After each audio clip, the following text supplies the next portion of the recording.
Bueno, entonces esto del velo, pues el que lo quiera, ¿verdad? El que quiera, es una opción. Es una opción que facilita también mucho el traer algo para las demás personas y también se puede usar durante las bodas de Caná, o sea, es un gesto, otro signo.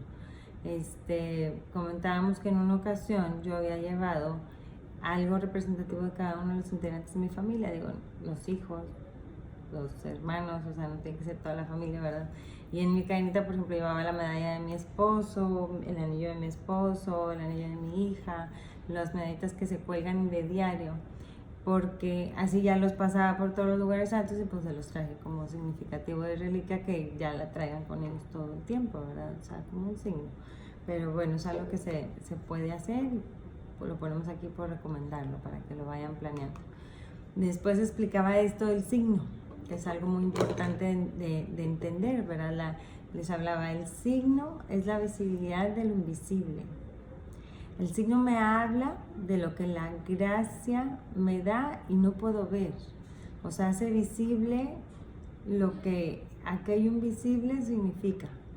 Me ayuda a mí como humano a interpretar, a vivir, a disponerme, a comprender un poco, ¿verdad? Lo que se está viviendo. Entonces, pero no me puedo perder en los signos, porque lo que importa es el interior, no el signo.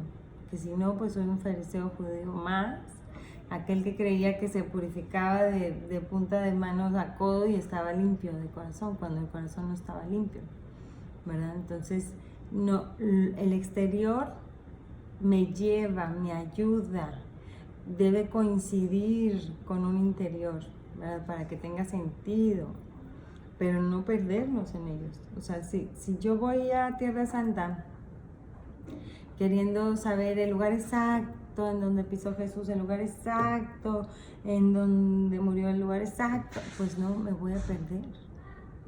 Porque entre que no sabemos el lugar exacto y no pudiéramos comprobarlo, y aparte, ¿cómo voy a reducir a Dios a un lugar exacto? ¿Verdad? O sea, lo ha tocado todo, lo hizo todo, lo ha tocado todo, ¿verdad? Entonces es un signo esta peregrinación, porque es una disposición mía a encontrarle. Este gesto de peregrinar existe desde hace muchísimo tiempo. Los judíos lo hacían, muchas religiones lo hacen, o sea, es el sentido de ir en camino al encuentro, y es este esfuerzo físico de ir, el disponer el tiempo y todo, para que entonces el interior también haga lo mismo, disponga para estar, porque yo pudiera estar y no estar pensando en otras cosas, ¿verdad? Lo que importa es realmente lo que pasa en el interior.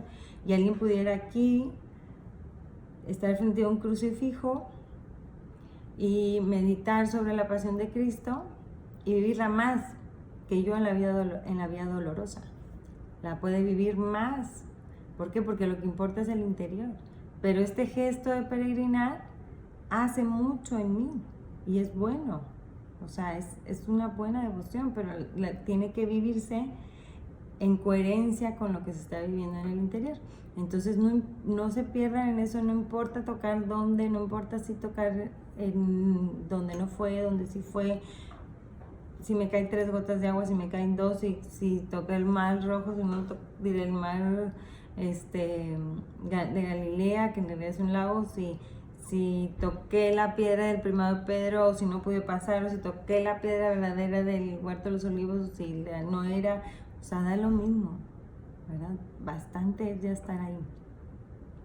Esto nos va a ayudar más bien a que cada vez deseamos que leas las Sagradas Escrituras, que oigas el Evangelio en la misa, vas a estar ahí, vas a entender. O sea, es bien padre como cuando alguien te platica de un lugar y tú llegas y lo ves y dices, ya sé, aquí estabas, o sea, aquí estabas, veías esto. Obviamente nosotros vamos a ver una Tierra Santa muy diferente a la que se vivió hace 2000 años, ¿verdad?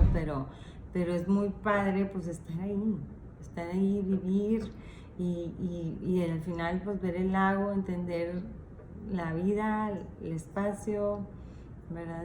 Y reflexionar sobre él desde que estemos acá. Entonces decía la Fermina, nos dispone a contemplar una realidad interior, nos habla de lo que sucede en nuestro interior, el misterio expresado en el orden visible por medio del signo. El signo va a expresar el misterio. Pero si yo me quedo en el signo, me quedo en un agua, en una piedra, en un tablón. Si me voy al interior, entonces me quedo en un hombre, en un Dios que dio la vida por mí. Me quedo en una historia de salvación, me quedo en un amor eterno, me quedo esperando las bodas del Cordero y me quedo en la experiencia de vivir el ser amado y ser tocado por Dios y ser hijo de Dios. En eso es en lo que me voy a quedar, ¿verdad? Entonces no te pierdas en el signo, vívelo en tu interior. Dice esta frase del Papa Francisco que les ponía aquí en la presentación, dice, el sí de María, ¿verdad? El sí, porque les hablaba, esto es una llamada personal, no importa si la esposa te chantajeó, si cuántos te tuvieron que convencer para que vinieras y a cuántos tuviste que convencer para que pudieras venir, eso no importa, o sea, la verdad es que esto fue una llamada personal. El Señor te llamó a su tierra y por algo te llamó. No sé por qué. Pero cada minuto de tu vida tiene sentido. Este que vives aquí, el que sea, tiene sentido. Y si Él quiere que vivas unos de estos minutos o tú has decidido vivirlos allá, es por algo. Es una llamada a algo y el tiempo pues no hay por qué desperdiciarlo. Y entonces dice, esta es una llamada personal. Si ya estás aquí, si ya estás pagando, si ya estás dedicando este tiempo, pues hazlo con una entrega de verdad, porque recibirás siempre mucho más, el 100 por 1, siempre. Dios no se deja ganar en generosidad, entonces si tú le das, pues Él va a dar 30,000 más. Entonces dice, si ya estás aquí, has dicho que sí. Pues di que sí de verdad, ¿verdad? Entonces dice el papá, ¿cuál es tu sí? ¿Cuál es tu sí? Les decía, vamos a ver, hay parámetros para esto. El sí de María, pues es la reina del cielo. O sea, el sí de María equiparó al sí de Dios para ella, en abundancia. Entonces el sí, como quién lo quiere dar, como María, como quién, ¿verdad? Les ponía el ejemplo que a mí una vez un padre dio una reflexión de los discípulos y me impactó esta forma de ver cómo cada uno dio su sí, ¿no? ¿Qué sí quiero dar? El sí de Pedro, el sí de Juan, el sí de Judas Iscariote que lo entregó.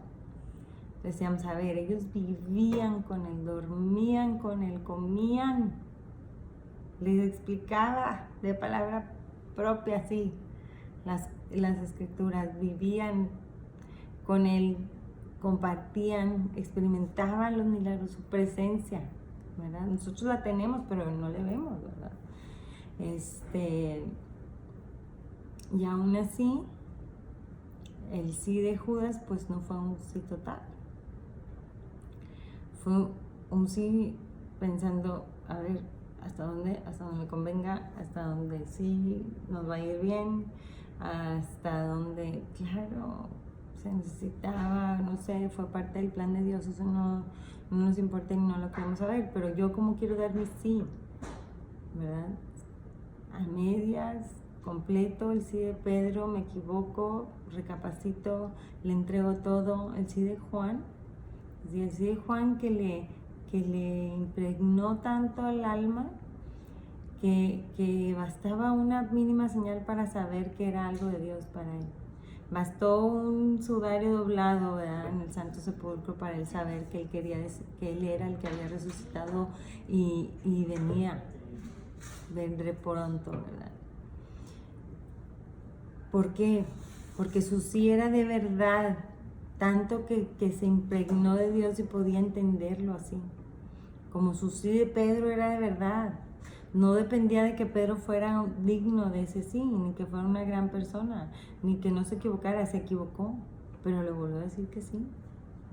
Y tanto sí que hasta entregar la vida por él, ¿verdad? Entonces, pero en eso recibió todas las gracias. ser el primer papa, ser el que tiene las puertas del cielo, o sea, las llaves del cielo. Así es en todo, ¿verdad? Porque depende de mí. ¿Por qué depende de mí? Porque no Dios me lo da aunque no dependa de mí, porque me hizo libre. Y Él no me puede manipular y no me puede dar gracia que yo no quiera recibir. Entonces yo tengo que decir que sí para poder entonces recibir la gracia total. Necesito donarle mi voluntad para que Él pueda hacer lo que Él dice. Entonces dice el Papa, en el sí de María está el sí de toda la historia de la salvación. O sea, tan generoso es el Señor que con el sí interno de María, pues Él desborda para dar la salvación al mundo, ¿verdad? Yo soy un hombre o una mujer de sí, o soy un hombre o una mujer del no. O soy un hombre o una mujer que mira poco hacia otra parte para no responder de cuál soy, ¿verdad? Y entonces hablábamos, ¿qué es mi peregrinación a Tierra Santa? Pues tu encuentro. Y esta frase de Jesús García que nos ayuda a entender qué significa peregrinar. Peregrinar es darle la oportunidad a Dios de demostrar en pocos días lo que puede hacer en toda tu vida. Es una disposición a Él, ¿no? Vine aquí para ti. Peregrinar, camino hacia ti, camino hacia tu encuentro. Vengo a ti, ¿verdad? Y eso somos, peregrinos de este mundo. Entonces es un ejercicio del mismo ejercicio que es nuestra vida. Y le damos a Él la oportunidad de decir, ¿qué me quieres decir? Paro mi vida, paro todo para peregrinar hacia ti, para que me expliques, para que me digas, para que te oiga, para que te encuentre. Esto es la peregrinación. Dice, quien escucha atentamente la palabra de Dios y reza de verdad, siempre pregunta al Señor, ¿qué quieres de mí? El que realmente reza y escucha su palabra le pregunta, porque ve en su palabra el amor, ve en su palabra el poder, ¿verdad? Aquí tengo su palabra, pero eso le hago para abajo. Ve en su palabra el poder, la mano de Dios, ve su eternidad. Entonces dice, ¿qué puedo hacer yo? ¿Qué quieres de mí? Es impresionante esto. ¿Qué puedo hacer yo? ¿Qué puedo aportar? O sea, ¿por qué pensaste en mí? ¿Por qué soy tan especial? ¿Qué hago? Entonces esto mismo, tú no dices, yo voy a Tierra Santa y voy a conocer y voy a comprar y voy a traer recuerdos y voy a traer puras cosas santas y puras reliquias y voy a ser más santo porque tengo la misa en el Santo Sepulcro y voy a ser más santo porque me dieron la misa en la estrella de la Trinidad que nunca te dejan estar. A mí me cerraron el espacio, me dejaron, no, eso no. Más bien voy a verlo y decirle, ¿qué quieres de mí? Y entonces al ver todo eso, al conocer, porque puedes querer conocer, claro, qué padre que quieras conocer. Al ver eso y conocerlo, lo único que me queda es decir, ¿qué quieres de mí? O sea, ya te conocí, ya vi esta vida que llevaste, ya entendí este espacio a esto que te quisiste reducir siendo Dios. Viniste aquí, viviste todo este sacrificio, te entregaste hasta la última gota, lo viviste de esta manera. ¿Yo qué? ¿Yo qué puedo hacer? ¿Qué quieres de mí? Para mi peregrinación a Tierra Santa, entonces tengo que ir pensando, ¿para qué quiero peregrinar? ¿Para qué voy a Tierra Santa? Entonces decía, ya irse con esa idea, ir preguntándose ahorita, a ver, Señor, ¿para qué voy a Tierra Santa? ¿Cuál es mi objetivo? ¿Para qué voy a esta peregrinación? Y tenerlo claro, no perderme en, voy a sentir bonito y voy otra vez, pues ya he ido 20 veces, bueno, pues entonces ¿para qué voy otra vez? Que no entendí las 20 veces o bueno, son 20 veces porque yo quiero cada año darle este espacio a Dios, bueno, pues para esto voy, le voy a ir a entregar mi resumen del año, ¿a qué voy? O sea, ¿para qué voy a Tierra Santa? Eso es algo que tengo que pensar, ¿para qué voy? ¿Qué te mueve a ir? Porque ahí te habló Dios. Cuando tú lo reconozcas vas a saber por qué te habló. ¿Qué necesita, para qué necesita hablar? ¿Verdad? Y esta parte que decía, nadie está solo, es para que entendamos que vamos en grupo, que necesitamos respetar al grupo, ¿verdad? Y que al final no es porque hoy vamos en grupo, oye, pues yo a esta gente ni la conozco, no importa, somos hermanos. Y este ejercicio de respetar a los demás y respetar al grupo es muy valioso porque en realidad todos somos seres que vivimos y nacemos en comunidad. todos somos una iglesia, todos somos un mismo cuerpo, inclusive con los de cualquier otra creencia, ¿verdad? O sea, todos somos un mismo cuerpo de Cristo. Entonces hay que respetarnos. Entonces cuidar los horarios, no distraernos en las compras, avisar, va a haber tiempo para todo, va a haber tiempo para las compras, avisar en caso de que yo me quiera mover o tener alguna necesidad o cambio de planes y hacerme responsable del resto de mi itinerario. Estar a tiempo, el respeto a los demás, y el respeto es un reflejo de la caridad, ¿verdad? Si yo no respeto, pues no amo al prójimo, y yo no puedo decirle a Dios que le amo si yo no me amo a mi prójimo, si no le entiendo a Él, si no le respeto a Él. La libertad no es hacer lo que yo quiera, sino es mostrar mi voluntad y mi inteligencia para buscar el bien y la verdad. Y el bien y la verdad tienen que ver con que yo soy parte de todos y lo que quiero es el bien de todos, junto con el bien mío, que es el mismo de todos, ¿verdad? El bien de verdad y la verdad de verdad, que no pueden ser negadas, ¿verdad? Que se tienen valor por sí mismas, que tienen infinidad por sí mismas, que son sostenibles hacia el infinito. La explicación esta parte que dice explicación del diario es que vamos a entregar un diario a los que están de fuera. Si yo no se los puedo entregar, pues consíganlo.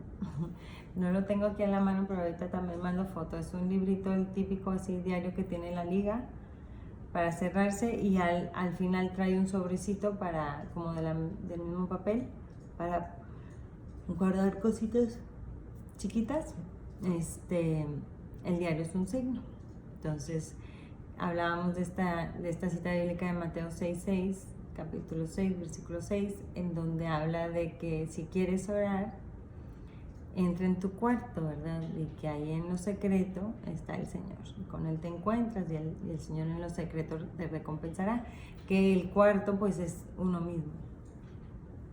Y entonces el diario pues está relacionado con algo secreto, ¿verdad? Propio, individual, íntimo. Entonces, pues en esta intimidad voy a hacer el ejercicio de ir escribiendo la lluvia de ideas que tenga de a qué voy a Tierra Santa, la gente que me pida rezar por ella, cualquier reflexión que yo le quiera hacer a Dios desde ahora, qué quiero hacer o lo que vaya viviendo en las preparaciones. También este es un ejercicio para la memoria, para poder reflexionar, porque después ya lo leo junto con lo que estoy viviendo allá, que voy viviendo allá. A lo mejor le pongo puras palabras claves, a dónde fuimos hoy, qué sentí. Y entonces cuando lo vuelvo a recapitular, lo vuelvo a leer, la memoria es agradecida. Y entonces, ¿por qué es agradecida? Porque entonces yo lo leo y veo el beneficio, lo puedo concretar. Puedo concretar cómo pensaba antes, cómo pienso ahora, qué encontré, qué viví, y así me acuerdo de lo que fui viviendo en cada momento y lo revivo y lo profundizo y lo trabajo mejor, ¿verdad? Porque ahí esas ideas me ayudan a no perderme, a no distraerme.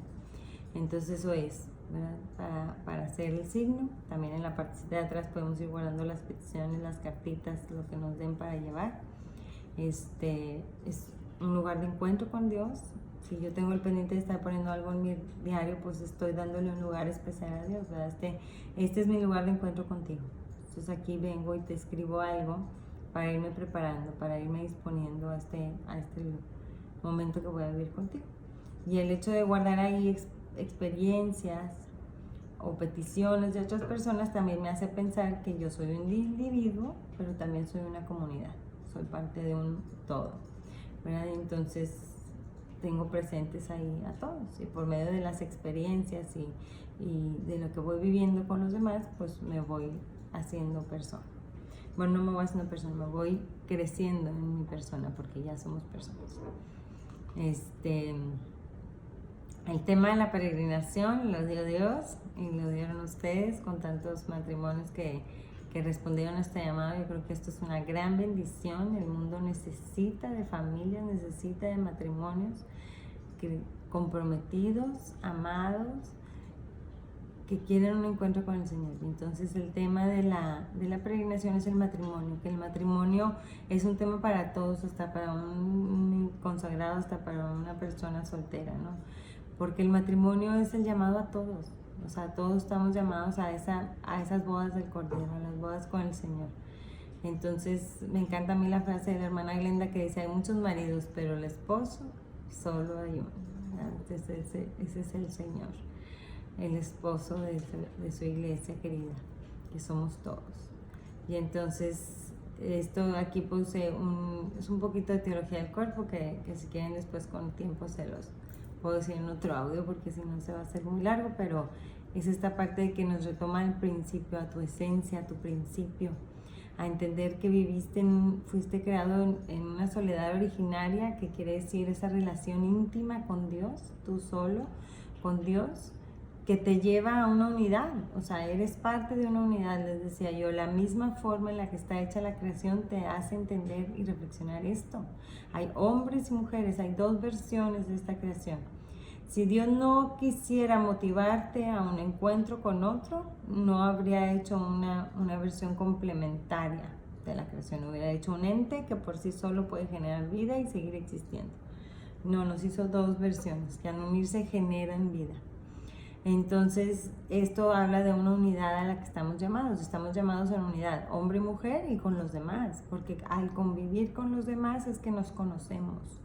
No sabemos que somos diferentes y entonces conocemos nuestras cualidades y nuestros defectos. Si no hubiera nadie más, pues ¿con quién hablamos? ¿Con quién convivimos? No sabemos quién somos, ¿verdad? No podemos ser personas.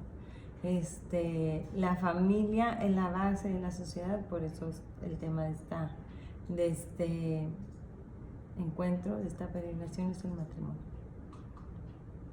Luego sigue este mapa. El mapa, ahí vienen marcadas unas líneas, un recorrido en moradito, y entonces nos habla del recorrido de María, porque les decía, de pronto, bueno, hay gente que es muy ubicada, yo no soy muy ubicada sí soy muy ubicada de repetir las distancias, pero en realidad en el mapa pues no, como que no me iba bien en geografía, y entonces no tenía en la cabeza registrado dónde estaban las ciudades. Entonces cuando yo fui a Israel, pues realmente no sabía por dónde me estaba moviendo. Y entonces esto ayuda a entender pues que cuando a María se le apareció el ángel y estaba en Nazaret, que lo vemos en la parte de arriba del mapa, y va hasta Encarem con Santa Isabel, recorre toda esta distancia. Que este recorrido, aquí aunque parece que vas hacia abajo, en realidad vas hacia arriba, porque Encarem está más elevado, está más en las montañas. Por eso las Sagradas Escrituras dice que iba a los lugares montañosos de Judea, ¿verdad? Hacia la montaña. Y luego cómo fue el regreso, ¿verdad? Y también sitúa un poquito ahí todos los demás lugares por donde vamos a ir pasando para ver qué tan lejos está una cosa de la otra. Ubicar Belén, que también está lejos de Nazaret, ir ubicando, ¿verdad? Y cómo están ubicados las distancias, el hecho que vayan hacia arriba en montaña, cómo es más o menos la geografía en ese espacio. Un poquito nada más de reflexión. Y luego ya empezamos ahora sí a hablar de lleno y a hablar sobre las Sagradas Escrituras. Ahorita voy a intentar profundizar un poquito más de lo que no pude hablar ayer. Entonces empezamos, bueno, una cosa era explicándoles, ¿verdad? Evangelistas hay 4, es Mateo, Marcos, Lucas y Juan. De los 4, solo 2 son apóstoles de Jesús, solo 2 son discípulos de Jesús, que es Mateo y Juan. Y los primeros 3 llevan una forma muy estructurada, siguiendo más o menos la misma cronología al narrar los hechos. Por eso se le llaman evangelios sinópticos a los primeros 3. Y Juan es alguien que se cose aparte. ¿Por qué? Porque Juan vivía en una profundidad los hechos, y más bien lo que él quiere revelar no son el hecho en sí, sino el sentido interior de cada una de sus experiencias, ¿verdad? Entonces él no, en ciertos momentos pues no se salta hechos cronológicos o no dice el detalle, ¿verdad? O sea, por ejemplo, como Mateo al explicar esta cena de la Pascua en la que celebró con sus discípulos, pues desde que antes los mandó por el burrito y el señor que llevaba el cántaro era el que le iba a decir dónde estaba el burrito y después ellos iban a venir y luego les iba a decir esto, o sea, perdón, eso es para entrar a Jerusalén. Igual cuando iban a celebrar la cena de la Pascua era el señor que lleva el cántaro les va a decir en qué lugar van a celebrar la Pascua con sus discípulos y les va a mostrar no sé qué, o sea, mucho detalle, porque eso para los judíos tenía un significado. Y aparte porque lleva una cierta narrativa, ¿verdad? Y Juan, pues no, Juan más bien lo que quiere es narrar lo que se vive en el interior. Entonces, a Juan se le usa o se le lee en las fiestas especiales dentro del año litúrgico, por eso mismo, por la profundidad que tienen sus textos. Entonces, vamos a ver, el que trata Marcos y Lucas, que no son discípulos directos de Jesús, tratan con Pedro y con Pablo, y Lucas en especial tiene un contacto especial con María, ¿verdad? Entonces el evangelio mariano es el de Lucas. Todas las cosas en las que aparece María vienen en Lucas. Alguien más que hace mención es Mateo, y Mateo lo hace mención porque menciona la genealogía de Jesús y porque habla del episodio de la huida a Egipto. Entonces, pero en sí el evangelio mariano es el de Lucas.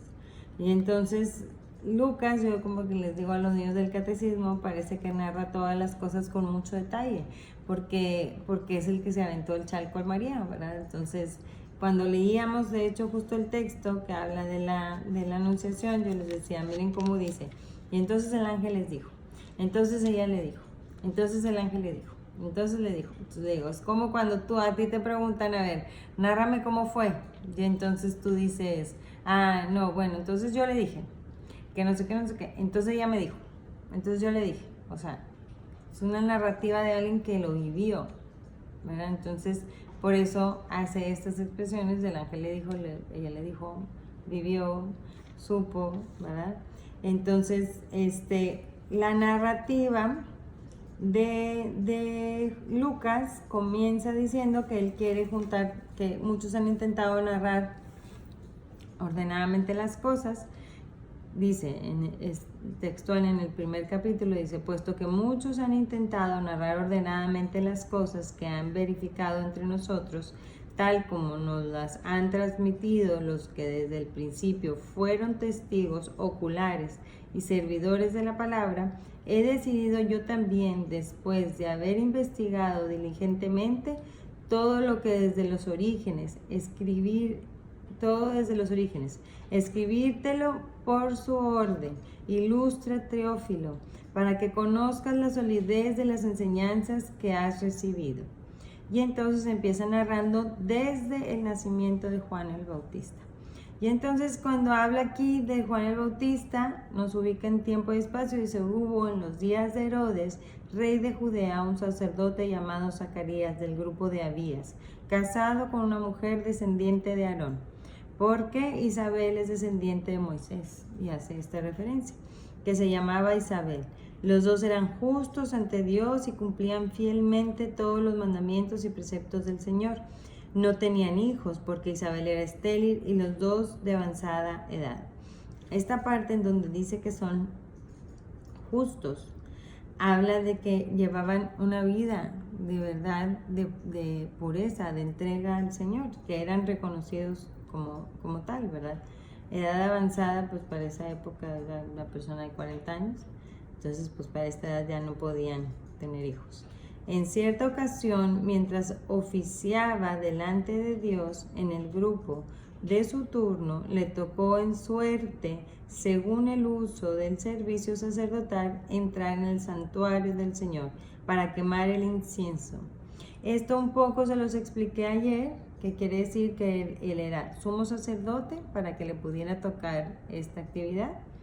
Una vez al año, en el día de la expiación, ellos podían entrar al espacio del templo después del velo, que era un lugar reservado de sumo respeto, de suma santidad, porque era el espacio de Dios, para incenciar el altar, ¿verdad? Entonces, en esta ocasión a él le tocaba entrar. Para entrar a esto se echaba a suerte, por eso dice aquí, le tocó en suerte, ¿verdad? Y entonces esta parte de que le tocó, dice, cada grupo realizaba el servicio durante una semana. Y aquí nos hablan de que podemos hacer referencia a 1 Corintios 24 o 19 o 2 Corintios 23. Diré 1 Crónicas. 1 Crónicas 24, 19 y 2 Crónicas 23, 8, que hace referencia de por cómo era esto de que lo realizaban las visitas semanales. Y dice, este oficio consistía en renovar las brasas y los perfumes en el altar del incienso, que se hallaba ante el Santo de los Santos. Y esto dice, ver Éxodo capítulo 30 del versículo del 6 al 8. La incenciación tenía lugar antes del sacrificio, de la mañana y después de la tarde. Y entonces si hacemos la lectura del Éxodo, encontramos que dice lo siguiente. Por eso les había pedido que trajeran su Biblia, pero ayer no pudimos buscar las citas.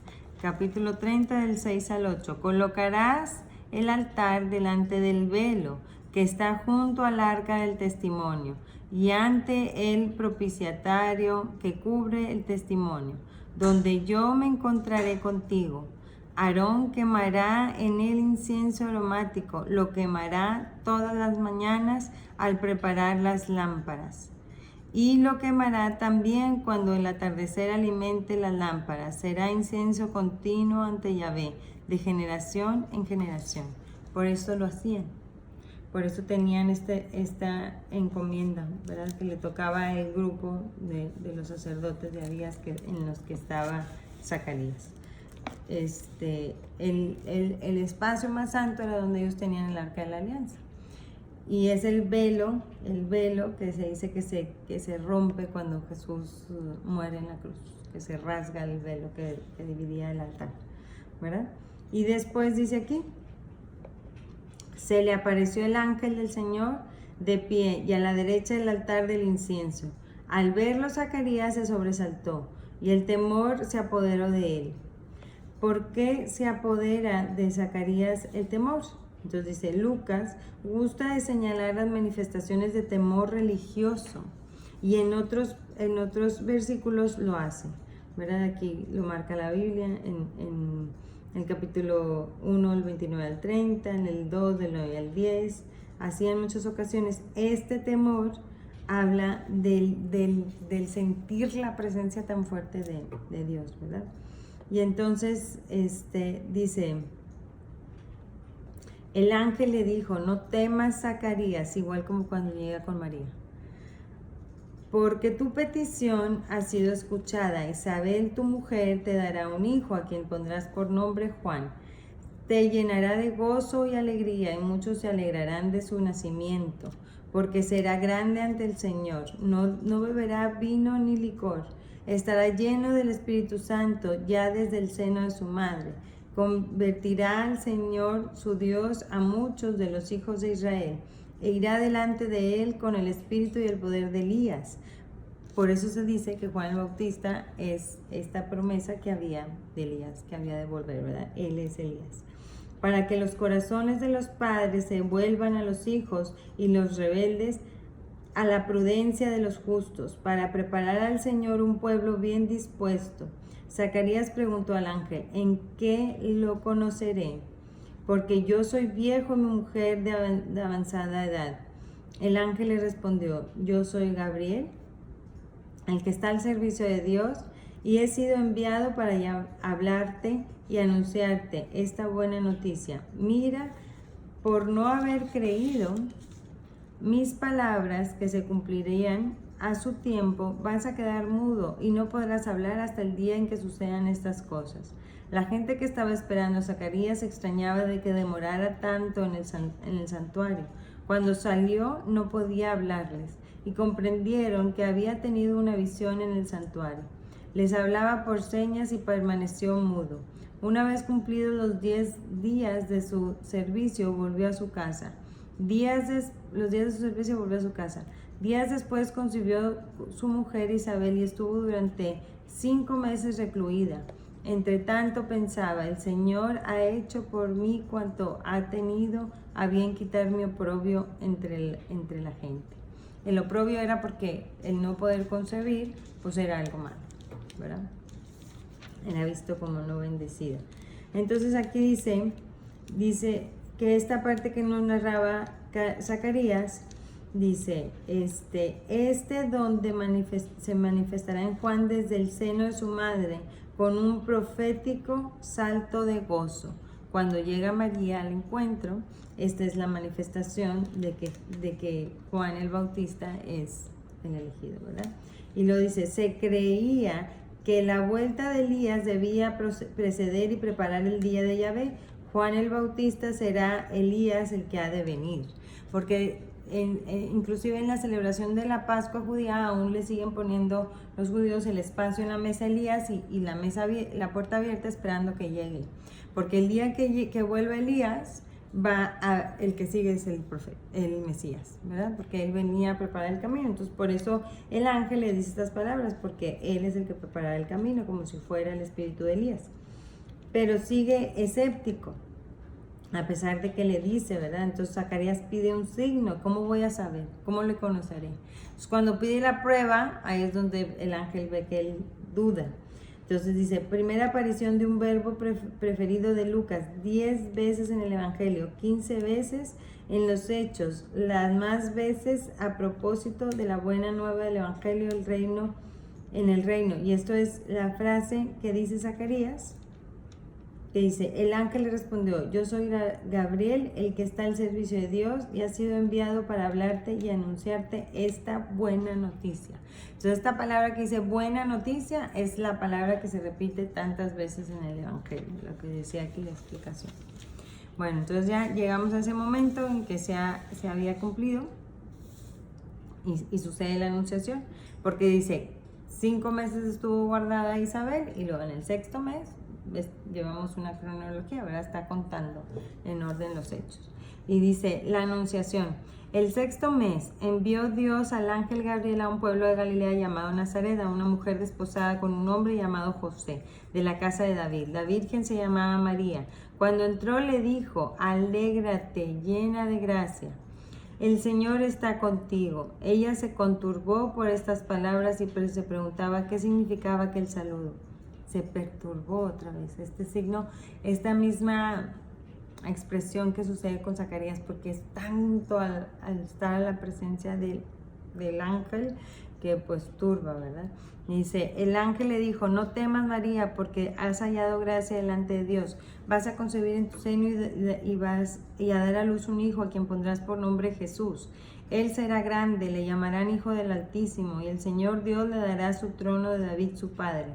Reinará sobre la casa de Jacob por los siglos y su reino no tendrá fin. María respondió al ángel, ¿cómo será esto posible si yo no conozco varón? El ángel le respondió, el Espíritu vendrá sobre ti y el poder del Altísimo te cubrirá con su sombra. Por eso el que va a nacer será santo y se llamará Hijo de Dios.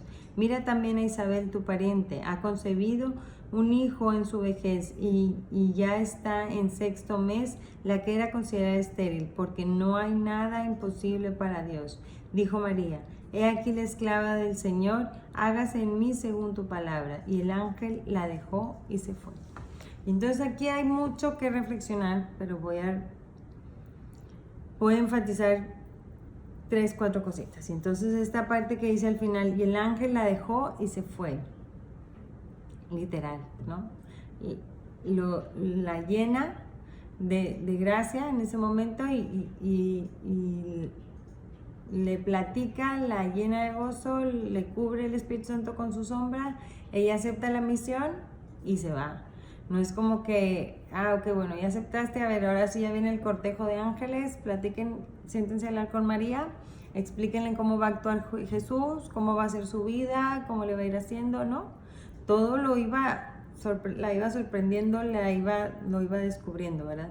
Pero hay algo muy valioso que dice Mateo en la escritura, que esto explica por qué María pudo ser esta María, que estaba aquí sorprendida, ¿cómo que será? A la María de estar al pie de la cruz y decir, si tú lo has permitido, es porque tú lo has querido. Hagas tu voluntad y aquí estoy frente a la cruz, porque eres mi Señor. No eres mi hijo, eres mi Señor.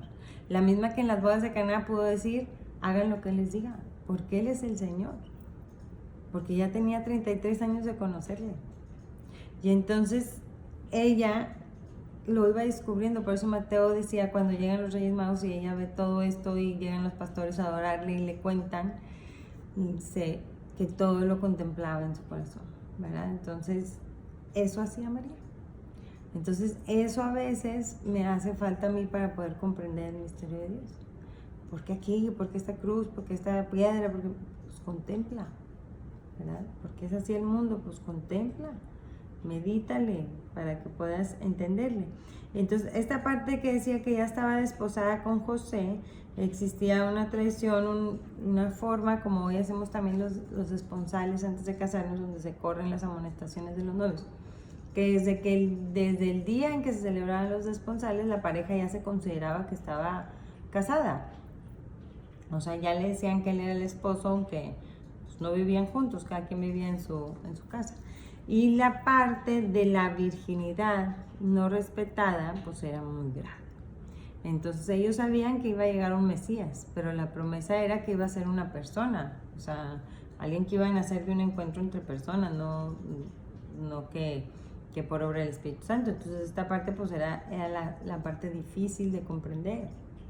Y entonces cuando el ángel le dice que Santa Isabel está dentro del plan y que el precursor está naciendo de ella, pues ella quiere ir a ver, ¿verdad? O sea, quiere ir a servir, seguro también, pero quiere ir a ver. Quiere ir a ver qué onda, qué le vamos a hacer, cómo sigue, que ella ya lleva 6 meses de adelanto a ver qué está pasando, ¿verdad? Cómo lo está viviendo Isabel. Y entonces dice la visitación, en aquellos días se puso en camino María y se dirigió con prontitud a la región montañosa, a una población de Judá. Por eso es la región montañosa, iba hacia arriba. Dice, entró en la casa de Zacarías. Y cuando oyó Isabel el saludo de María, saltó de gozo el niño en su seno. Isabel quedó llena del Espíritu Santo y exclamó a gritos, bendita eres entre las mujeres y bendito el fruto de tu seno. ¿Cómo así viene a visitarme la madre de mi Señor? Porque apenas llegó a mis oídos la voz de tu saludo, saltó de gozo el niño en mi seno. Feliz la que ha creído, porque se cumplirán las cosas que le fueron dichas de parte del Señor. Entonces este saludo pues ya fue muy impactante para María, ¿verdad? Porque ella venía, pues acabo de ver al ángel, acabo de vivir esto, me dice que va a nacer el niño, pero será no. Y cuando ve que sin decirle nada, solo saludarla, salta de gozo, se llena del Espíritu y le reconoce bendita entre las mujeres y le habla de que será bendecida por se cumplirán todas las cosas que te han dicho, pues es demasiada acertación, o sea, demasiada confirmación de lo que ella estaba viviendo, ¿verdad?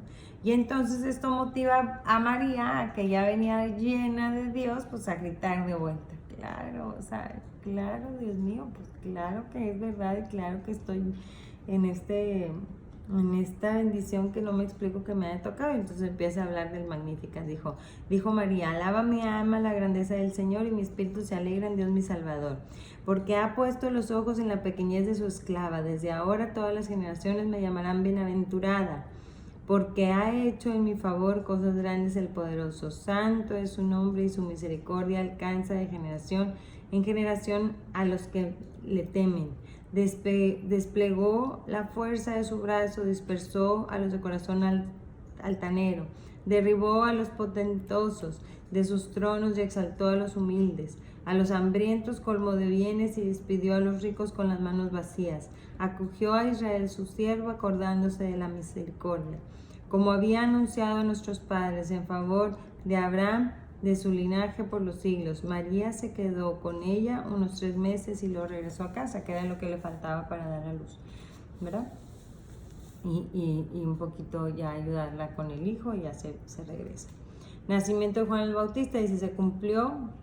Ahí del Magnificat había también mucho que reflexionar. Más que nada ver qué pensarían. O sea, María era humilde, ¿no? No solo económicamente, a lo mejor no tan humilde económicamente para los niveles de humildad que podía haber ahí, pero humilde, sencilla de corazón, que le creía a Dios. Entonces ella habla de aquellos poderosos que se creían tener la razón. Y entonces a veces puede ser yo ese poderoso, que creo saber todo y creo saber por qué. A ver, ¿por qué no Dios le hace así? A ver, ¿por qué? Pues, ¿para qué venimos aquí? ¿Para qué hacemos esta peregrinación? ¿Y para qué el Padre se pone a rezar eso? Pues cada quien expresa en su espíritu la intención, ¿verdad? Ay, tan matadas estas que quieren que rece yo así. Pues cada quien expresa lo que tiene y lo comparte. Y entonces esa humildad sería saber entender que somos diferentes y encontrar lo que a mí me suena bien, en lo que el hermano me quiere compartir, en lo que el prójimo me quiere compartir, entendiendo que él me comparte lo que él puede y la forma en la que él lo interpreta. Y entonces yo con lo que me quedo es con el amor con lo que me lo da y con la esencia de la palabra, y yo ya la utilizo como yo la necesito. Esa es la verdadera humildad. Y entonces por eso pues despojó a los poderosos, ¿verdad? Y ensalzó a los humildes, porque les dio de todo. O sea, así, pues a ella le da la fuente de la salvación en sus manos, se la confía. Y luego dice, el nacimiento de Juan el Bautista, se le cumplió a Isabel el tiempo de dar a luz y tuvo un hijo. Sus vecinos y parientes, al oír que el Señor le había mostrado tanta misericordia, se congratulaban con ella, ¿verdad? Porque sabían que esto era, pues, simplemente el hecho de tener un hijo en avanzada edad, pues ya era una bendición de Dios. Y entonces la circuncisión de Juan el Bautista sucede cuando le van a dar en la circuncisión le otorgaban el nombre. El nombre era muy significativo. Y el heredar, en esta ocasión que ellos que habían batallado tanto, el tener el nombre del padre, pues también era muy significativo. Y entonces dice, y aparte el nombre de Zacarías, pues tenía gran significado, ahorita lo vamos a ver. Pero entonces dice, el 8º día fueron a circuncidar al niño y querían ponerle el nombre de su padre Zacarías. Y entonces dice, ordinariamente el hijo, esto no es tan parte de la escritura, lo estoy explicando, dice, ordinariamente el niño recibía el nombre en la circuncisión, ¿verdad? Por eso es que le iban a otorgar ahí el nombre. Pero su madre intervino y dijo, no, se ha de llamar Juan. La gente le decía, no hay nadie en tu parentela que tenga ese nombre. Y preguntaban por señas a su padre cómo quería que se llamase. Él pidió una tablilla y escribió, se llama Juan. Y todos quedaron admirados, al punto se abrió la boca y desató su lengua y hablaba alabando a Dios. El temor se apoderó de todos sus vecinos y en toda la montaña de Judea se comentaba lo sucedido. Este temor es la gracia de Dios. O sea, este mismo temor que experimentabas y de que te sacude una presencia muy fuerte, una experiencia muy, muy divina, ¿verdad? Lo que se está viviendo, que entienden que algo más allá se estaba viviendo, por eso lo corrían por todos lados. Todos cuantos lo oían quedaban impresionados y se decían, ¿qué será de este niño? Porque en efecto la mano del Señor estaba con él. Y entonces sale Zacarías este cántico, que es el que vamos a encontrar, ahí les pasaba en las fotos, se me hace que aquí está, ya en las filminas podrían pasar ya la anunciación. Me salté la explicación de la filmina, pero muestro fotos de la Basílica de la Anunciación, que es una basílica muy grande de 3 pisos. En la parte del sótano abajo es donde se conserva la cueva que se cree que era la casa de María, una parte de la casa de María, y hay un altar con la inscripción que dice: y aquí el verbo se hizo carne. Y decía, bueno, eso para mí fue impactante la primera vez, o sea, decir aquí, pues aquí aquel que es eterno vino a compartir su tiempo con el mío, ¿verdad? Entonces está muy impactante ese momento de reflexión. Y después hay una filmina acá de la visitación de Ay Karen, en donde están María con Santa Isabel. Hay un video que muestra, no lo voy a pasar aquí, ustedes ya lo podrán ver pausadamente, se lo voy a mandar aparte porque creo que en la presentación el PDF no va a aparecer. Este video habla de la capilla que se tiene donde se conmemora a Santa Isabel y la capilla del nacimiento de Juan, ¿verdad? Y afuera de la capilla del nacimiento de Juan precisamente hay este cántico de Zacarías, ¿verdad? Que dice, que exalta después de que recupera la voz al nombrar al niño. Dice: bendito el Señor Dios de Israel, porque ha visitado y redimido a su pueblo y nos ha suscitado una fuerza salvadora en la casa de David su siervo, como había prometido desde el antiguo, por boca de los santos profetas, que nos salvaría de nuestros enemigos y de la mano de todos los que nos odian, teniendo misericordia por nuestros padres y recordando una santa alianza, el juramento que hizo a Abraham, nuestro padre, de concedernos que, libres de manos enemigas, podamos servirles sin temor, en santidad y justicia, en su presencia todos nuestros días. Y tú, niño, serás llamado profeta del Altísimo, pues irás delante del Señor para preparar sus caminos y hacer que su pueblo conozca la salvación mediante el perdón de sus pecados, por las entrañas de la misericordia de nuestro Dios, que harán que nos visite una luz de lo alto. Todo esto es el cántico que está allá afuera. Entonces aquí describe claramente cuál es el papel de Juan el Bautista, que es el precursor de Jesús.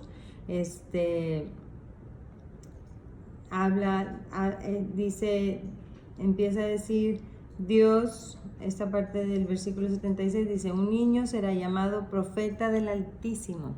Habla de Dios, no habla de la parte de la palabra Mesías que ellos entendían, pero pues habla de que ese Mesías es Dios.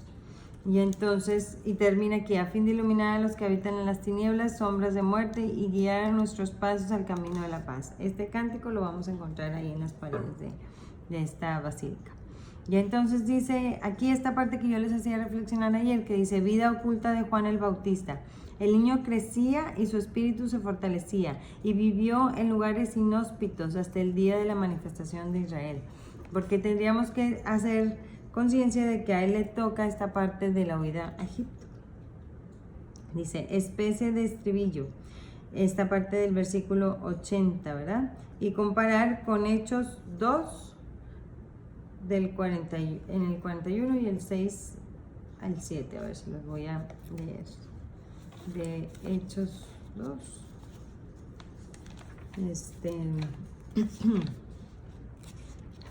Hechos 2, 41. Si pueden ir ahí mismo en su Biblia, Hechos 2, 41. Dice: después de esto, los que lo acogieron, sus palabras fueron bautizados, y aquel día se le unieron unas 3,000 personas. Habla de las primeras conversiones que hubo, dice: al oír esto, dijeron con el corazón compungido a Pedro y a los demás apóstoles: ¿qué hemos hecho? ¿Qué hemos de hacer, hermanos? Pedro le contestó: convertíos, y que cada uno de vosotros se haga bautizar en el nombre de Jesucristo. O sea, el ejercicio para poder recibir a Dios es la conversión. Entonces, el ejercicio para poder ir hoy aquí a ese encuentro, pues es la disposición del corazón. Y esa pureza del corazón que la da su gracia en el sacramento de la conversión, de la confesión, que la da por supremacía el bautismo, pero su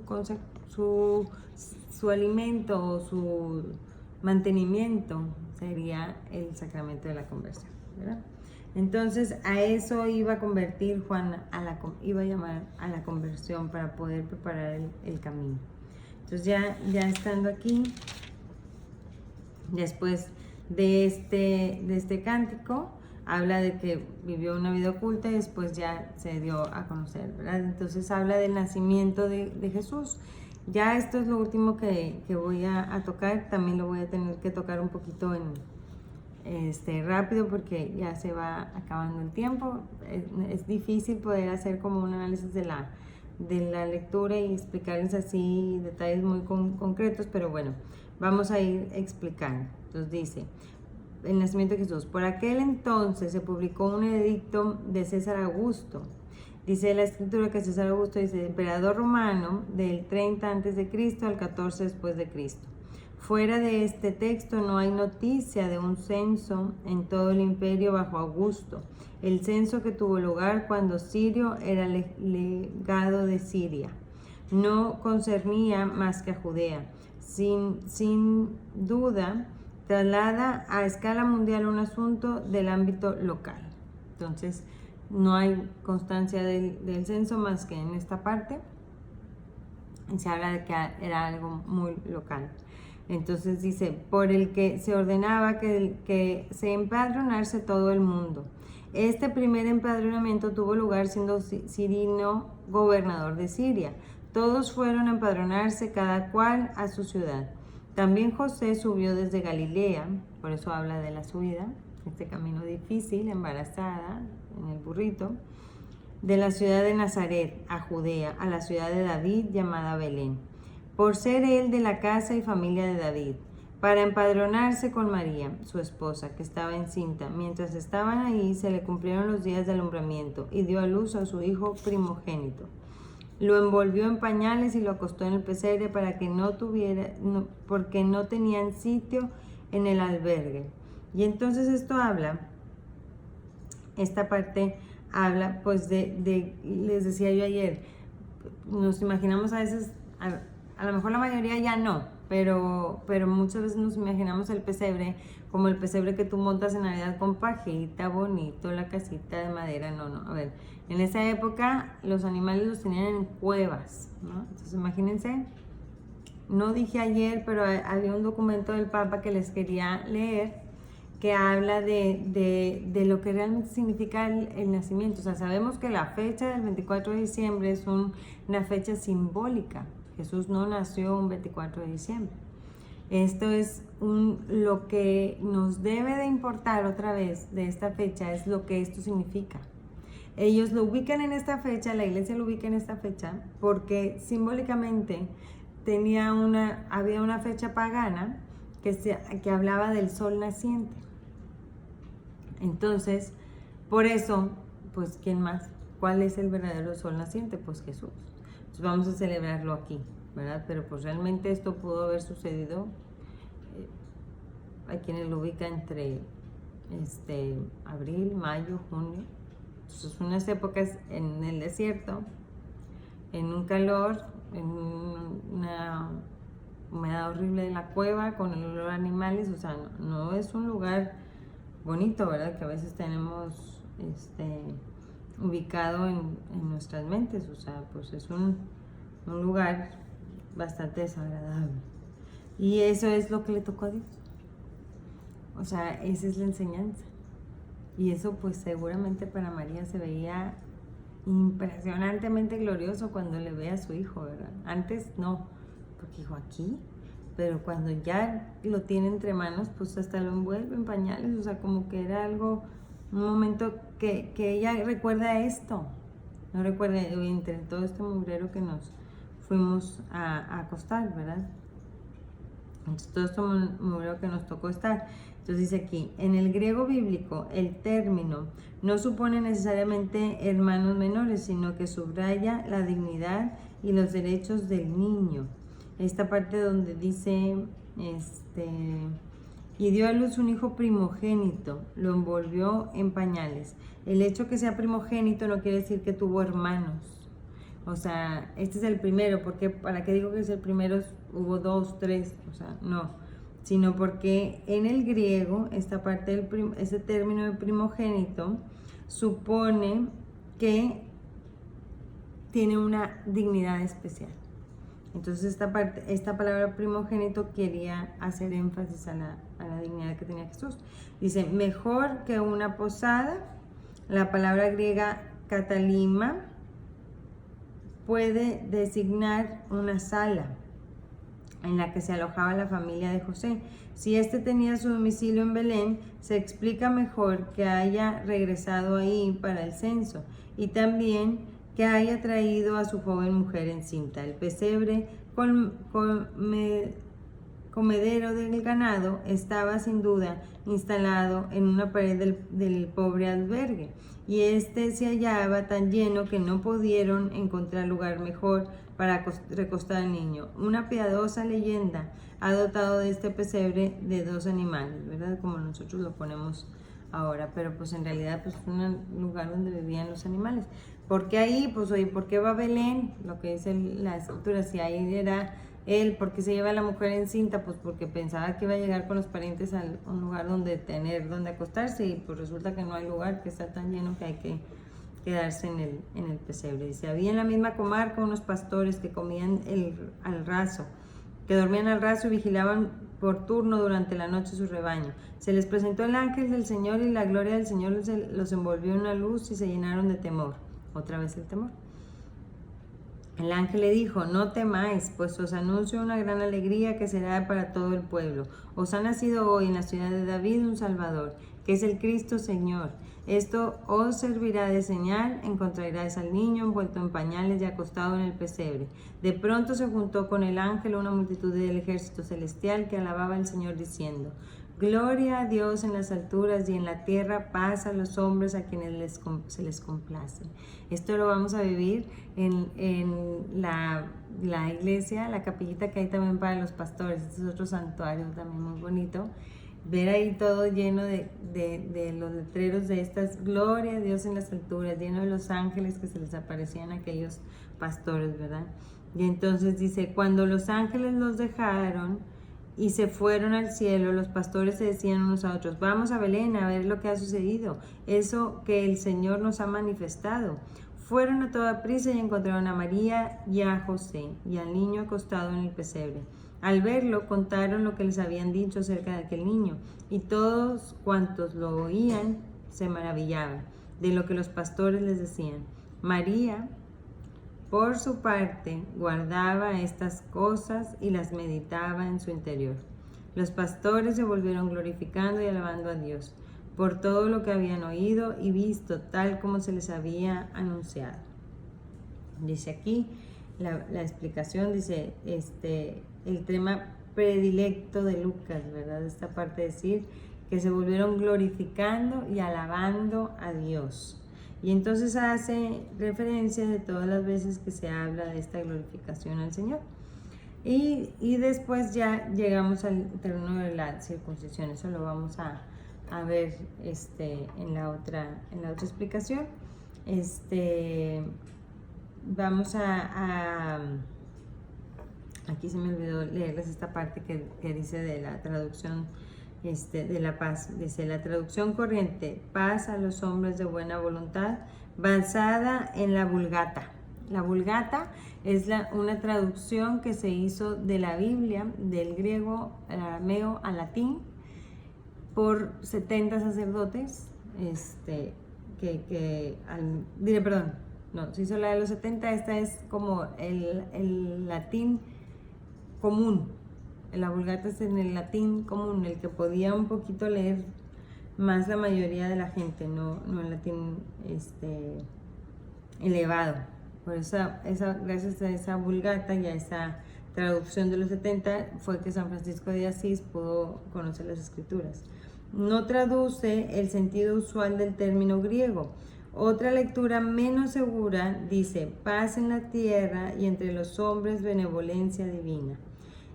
Pues no importa, ¿verdad? Realmente qué bonito hubiera sido saber, qué bonito es saber la frase, ¿verdad? Saber la frase exacta, pero pues lo que importa es que le daban gloria a Dios, y que eso es lo que estaban los ángeles entendían lo que pasaba, los demás pues no entendíamos, que los pastores obviamente pues no entendían, María estaba ahí medio percibiendo, pero ellos entendían lo que pasaba, entonces por eso les daban esta alabanza al Señor. Bueno, básicamente esto es como que lo que explicamos. Lo que yo invitaba era a profundizar en las escrituras, a leerlas, a entender un poquito. Digo, todo tiene un significado valioso. Por ejemplo, hay otra canción de la hermana Glenda que hace esta referencia. Dice, en la época en la que no se saludaba a la mujer, tú recibes el saludo del ángel llena de gracia. O sea, wow. Por eso esta frase, cuando la leemos cuando la decimos en el Ave María, es impresionante. O sea, porque estamos recordándole a María las palabras que más gozo le han ocasionado en su vida, ¿no? O sea, las palabras que más gozo le han hecho sentir, al grado de tener un temblor, ¿verdad? De temor de llenarse de ese temor del Espíritu Santo. Y luego habla aquí, dice, de esta parte en donde María lo meditaba todo en su corazón, ¿verdad? Que yo les decía, para empezar, era fuerte lo que le tocaba vivir a María, porque la tradición judía en la que ella había sido formada enseñaba otra cosa. El Mesías era alguien triunfante, o sea, era alguien que iba a recuperar la dignidad del pueblo, pero la dignidad a la medida en la que el pueblo la entendía, ¿verdad? Entonces era material y era recuperarlos de aquellos que los habían dominado, y era instituir un reino, pero un reino como el de Salomón, no un reino como el que Dios venía a ser eterno.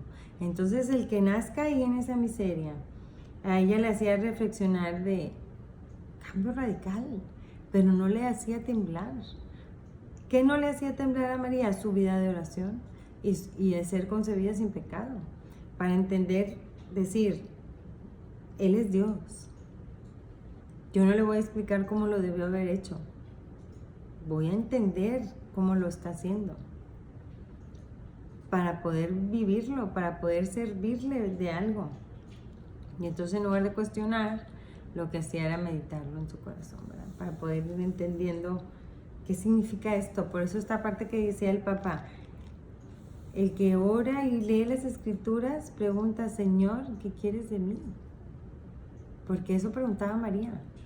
No era, ¿te equivocaste, Jesús? Espérate, pues no. Espérate, pues había que nacer en el palacio de Salomón. Reconstrúyelo. Ahorita manda un ejército de ángeles y échatelo. Y ahí nacemos, no pasa nada. No, era observarle, porque entiende quién es quién, entiende que ella es la criatura y el otro es el Señor. Y entonces en su corazón quiere entenderle, quiere vivirle. Y entonces allá, hasta el hecho que el autobús se pierda, hasta el hecho que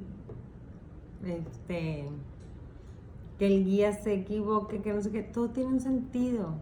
Y todo te da un espacio para algo, para vivir otra cosa, para probar otra cosa, para experimentar a las personas. Y esta gracia de poder ir en pareja es realmente una bendición, y quienes vamos solas, pues llevarlos, ¿verdad?, con nosotros en el corazón.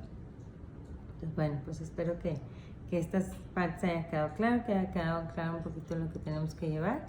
Voy a intentar mandarlo junto con la presentación y espero que les haya servido. Gracias.